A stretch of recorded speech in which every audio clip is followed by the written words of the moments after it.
Hi guys, we are going to take a look at monatomic ionic compounds. So we are going to be looking at how to take the name of a chemical and write its formula. And then underneath, we are going to look at how to take a formula and write the ions from the chemical formula and how to find the total number of ions that are formed. So this is how these chemicals dissolve essentially. So we are setting up our notebook. If you want to go ahead and pause the video and copy this down, leaving some spaces, go ahead and do that. And then you can glue in your half sheet, make it flippy, and then you can go ahead and pause and write down this part.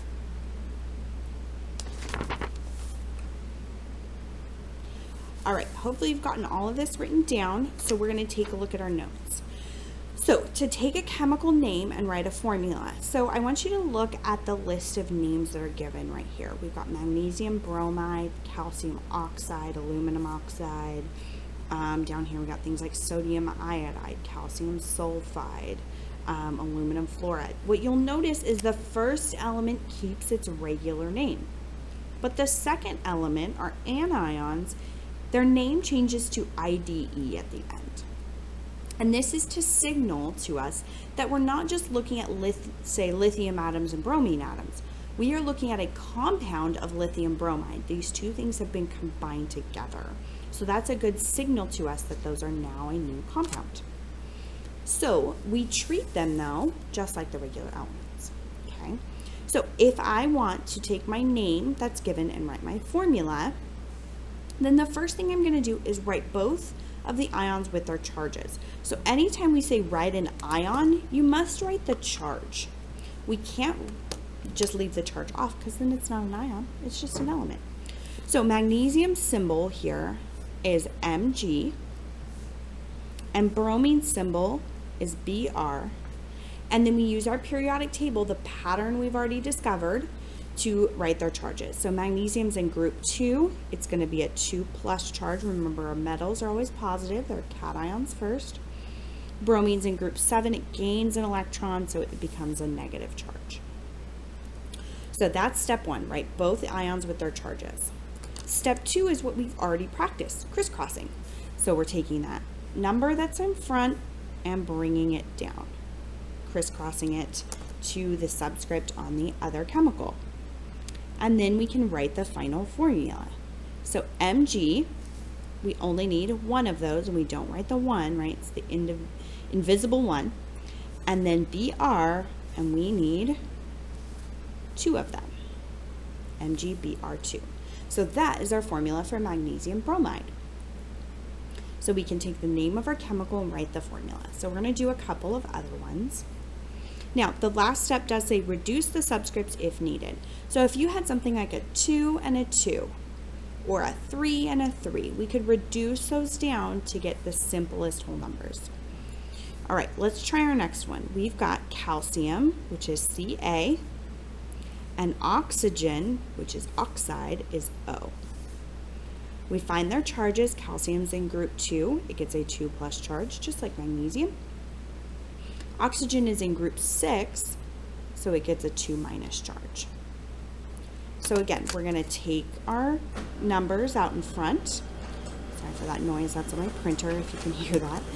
And we are going to go ahead and crisscross them. So we get Ca2O2. Well, this is a perfect example of reducing our subscripts if needed. So we don't want those 2's there. We want the simplest ratio of calcium and oxygen. So we're going to go ahead and reduce that to CaO. Now, a way to know that you really don't have to reduce as well is that if it's a 2+ and a 2-, those already add up to 0. So we really only need one of each element to make that balanced chemical, that neutral chemical. So if you see matching charges, you can just write one of each and you'll be good. All right, let's try one more example together. We've got Al for aluminum, O for oxide. We already know its charge is going to be 2-. Aluminum is in group 3, so it's going to be a 3+ charge. So again, we're going to crisscross our charges as we've practiced. and we get Al2O3, aluminum oxide. We can't reduce those because it's a 2 and a 3. So the front is just like that. You're writing your ions, crisscrossing, and writing your formula for each. All right, if you would like to practice that, you can pause now and practice. Or you can continue with your notes. So for the second part, we're going to be taking a compound that's already written and separating it into its cation and anion, showing their charges, because they are ions, must have charges. Make a note of that to yourself. And using coefficients to show how many of the ions we have. And then we'll be finding our total number of ions. Okay? So, for our directions, we are going to be writing each element symbol. We're going to write them separately. We're going to write their charges, checking the periodic table, not just assuming we know what the charge is. Be careful there. And then showing how many of each ion is present with a coefficient. So see how that works? Then we can find our total number of ions by adding our coefficients.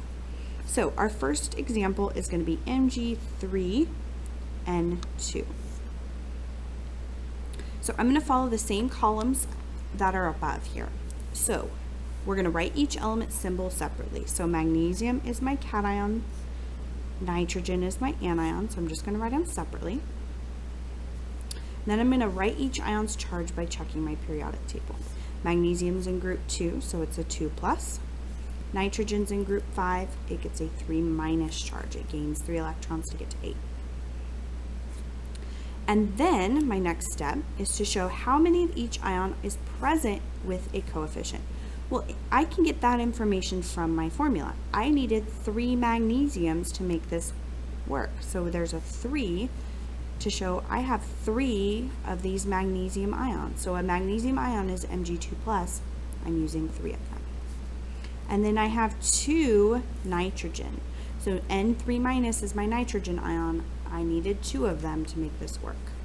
So if we wanted to visualize this, so this is a little side note, I could say, okay, Mg2+, I have 3 of those, right? This is like when we were initially starting to do this, we'd have to list everything. And then I have N3- and I have 2 of those.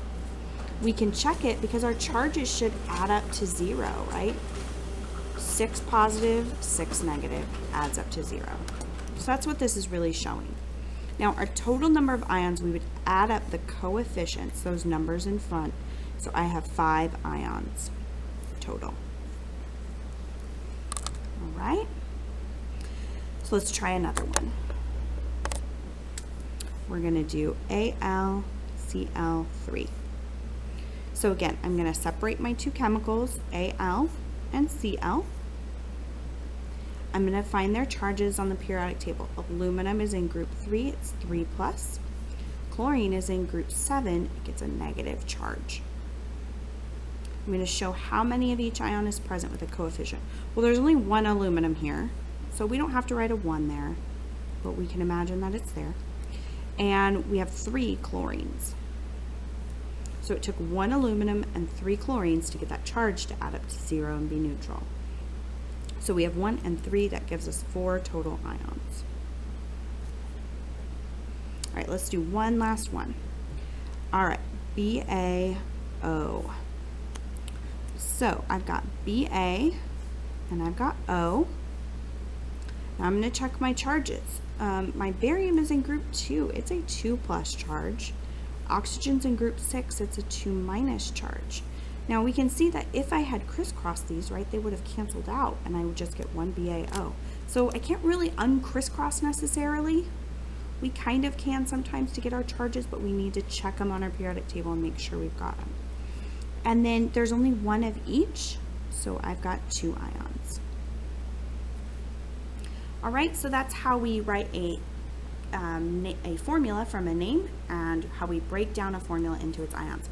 So what we're seeing here is if I put these into water, if they dissolve, then this is what they break into, okay? It's all of these different ions. They all separate from each other. All right, thanks guys.